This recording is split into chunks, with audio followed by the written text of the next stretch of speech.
જોઈએ છે ને કરો રામ રામ, જો માન સન્માન ના મળતું થઈ જાય તો બધું જે માગો એ બધું પ્રાપ્ત થાય છે. પણ એટલી વસ્તુ ખરી કે રામ ભગવાન એ છલ કપટ થી હાથમાં આવે નહીં. શું છલ કપટ? જેમ કે દાનવો તપસ્યા કરે અને એવી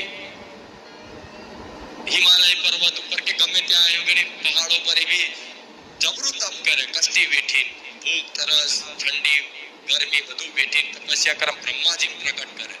બ્રહ્માજી પ્રગટ થાય ને એટલે એવું કઈક વરદાન માંગે કે બ્રહ્માજી એવું વરદાન આપો કે મને જગતમાં કોઈ મારી શકે નહીં, કેમ કે આના સર લોકોને અત્યાચાર જ કરવા હોય.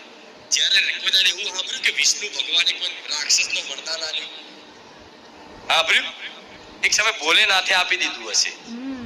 એ તો ભોલેનાથ છે તો કે તથાસ્તુ, બ્રહ્માજીએ આપી દીધું હશે.